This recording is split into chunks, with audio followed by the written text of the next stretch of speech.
Hey guys, what's up? This is CG Stuff. Today we're gonna experiment with the UI of Animate Pro. And before we do that, last video I was saying that Animate Pro is an add-on for advanced animators and beginners. What did I mean by that? As you can see, there's a lot of stuff here. Utilities tools, keyframe tools, selection tools. Here's the thing. Clearly, if you can see, this is very normal for an advanced animator to look at these and say like, start experimenting and immediately get the hang of it. But when I say beginner, I don't mean a person who just opened the Blender for the first time and has no idea what he's doing. The thing is, if you're just learning Blender, and let me hide this for a second, hide all of these. And if you just figure out how to make a cube, how to make a ball, how to make, what is a keyframe, how do I move stuff around, how do I animate, how do I model? Honestly, this is not the add-on for you because you are still understanding what is an add-on, how do I install add-on. So until you have a grasp of Blender and you're learning how to animate is what I mean by beginner. Maybe I meant beginner animator. This add-on is still for you, and I'll get into why. Here's the thing. The cool thing about this add-on is because you can customize your UI to your liking. And I'm not even talking about the tools. Forget the tools for a second. If you go to the edit, to the preferences, all right, I'm gonna expand this a bit. You can see that in configuration, I'm gonna ignore these because right now, I'll talk about this in a sec. In configuration, and we have UI panels, we can configure our UI to our liking. Right now, by default, we get these, I'm gonna delete this for a sec. We get the default UI, okay? So let's assume that, again, for an advanced user, you can use the default ones, but the cool thing is that you can make your custom ones and you can expand it as much as possible. So I'm just going to disable all of these. By disabling them, you can go and see that, let me just disable the top bar. I just disabled the top bar basically, essentially. So what does that mean? Let's re-enable it again. And let's say I want to customize a few things here. What I can do is the default ones that come with the add-on, I cannot initially like just start and customizing them here. What I have to do is I have to duplicate this, and I'm gonna call this, let's say CG stuff top bar. Okay, and now I have my own top bar that I can do whatever I want with, right? Last video you guys saw that I deleted the view, which I'm going to do again.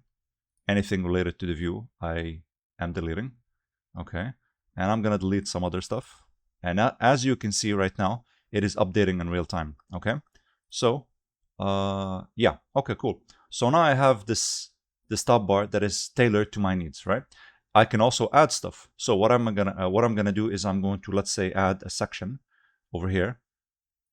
Okay, I'm going to add below a section. Okay, and this section can have its own icon. Let's say I'm gonna add this icon, and I'm gonna add a button. And in this button, I can have whatever I want. I can have an operator, a property, a script. Let's say I'm gonna add a button, and I'm gonna choose, let's say, something that is familiar to anyone who's never used this add-on. So I'm gonna pick, yeah, there you go, the playback button. Okay, yeah, I know it sounds a bit ridiculous right now, but right now what I did is I added a section, and it has its own icon, and I added the default playback button, something that already exists in Blender, but that's how customizable this is. Okay, let's add another section. Okay, let's give it an icon. Okay, something like, let's see, there you go, a check mark, whatever. And then let's add another button.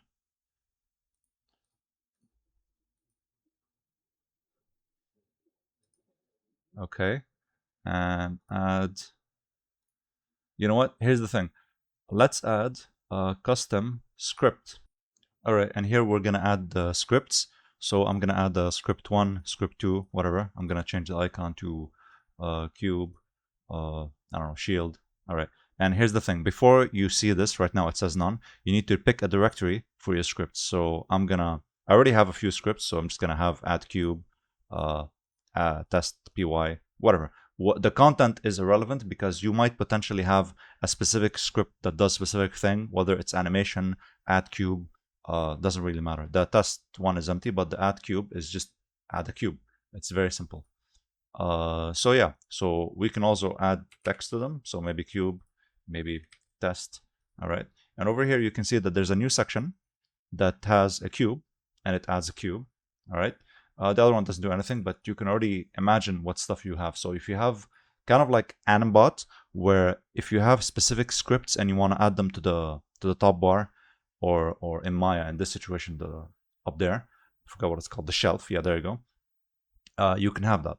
In my situation, again, we go back and say, you know what, this is very customizable. I'm going to remove this. I'm going to remove that. I'm going to remove this.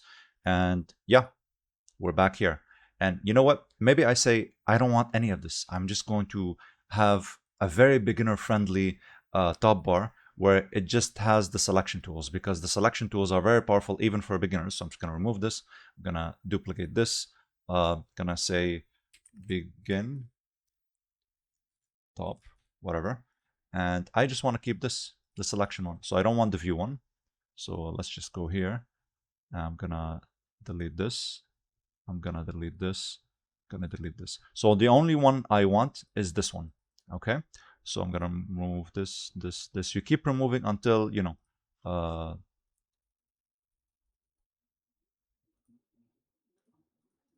yeah, there we go. Yeah, so even selection sets, and we basically now have this, okay? So basically the idea is I just essentially made a beginner-friendly selection set toolbar. Even like over here, like if I feel that I don't need to enable all of these, just like go back. There's like a few things that are enabled by default on this side. So I even turn them off. You know what I mean? So right now, I only have this, and I'm like, wait a minute. What about the play button? I'm like, no problem. You can re-add it. So you add a section. You just add play. Okay, and below it, it's like a button row. You add the button. You customize it. You add all the buttons again. You know, like you add the ones that were default. So yeah, very simple stuff. So that's literally all I need from here. I don't need any extra stuff, because right now if I make, like, let's say a cube, all right, and if I add keyframe, just okay, whatever, keyframe, and if I'm just, let's say, learning animation, and you know, I don't want to get the clutter of all of that. I'm just, you know, I just want this.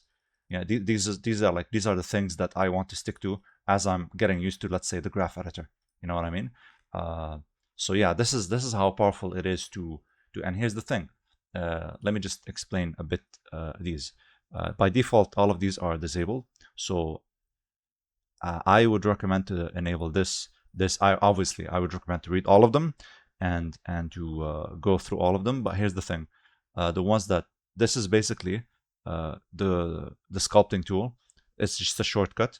This is the isolate tool, because here's the thing. Right now, if I'm going to press W, it isolates everything. It's the exact thing that I was doing right here when you hover over this, and it's telling you control to cycle.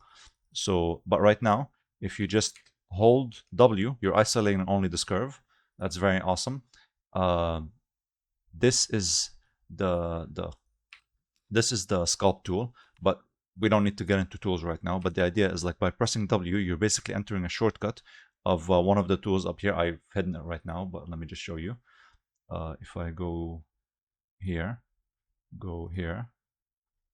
let me just top forge, top core. Yeah, there you go. Okay, so if you go and see, you have tools.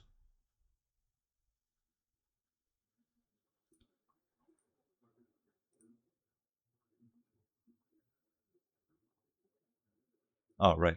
Another thing, some buttons are context sensitive. So if I'm in the dope sheet, I'm not gonna see certain stuff, as opposed to being in the graph editor. So if I go back and go to, let's say, the graph editor, I'm able to see the sculpting tool. So right now, the sculpting tool should be weird. Oh, there you go. Okay, so this is the anim sculpt. So if I go to the dope sheet, it's going to be grayed out, because this is not a tool that you can see inside even the anim lattice. These are not tools that you can use in the dope sheet. However, you can use them here. Okay, so if I select this and if I go here, it's the exact same thing as pressing W. Okay, Y, sorry. So if I go to preferences again, go to key maps, yeah, insert key map, insert keyframe, very essential. I'll tell you why. As for GRS123, is that if I go here and press 1, 2, 3, sorry, give me a sec. GRS, yeah. If I'm not selecting anything, GRS is just cycling through these. Same for 1, 2, 3, just cycling through the location, rotation, and scale. Very, very cool. What about I? I is just like, sure, it's keying, but it's keying instantly. And Shift I allows you to specifically choose what do you want to do. So that is very essential and very cool. It's basically this, as you were saying, basically this suite of tools is such a time saver. It's not even funny. And the more you play around with it, the more you realize that it starts saving on clicks, on time, and you're gonna start enjoying it more and more. And again, we're just using a cube. We didn't even like start looking at rigs and space switching and stuff like that, and its combination with other add-ons. So that's pretty cool. And yeah, that's pretty much all I got for today. Have a nice day.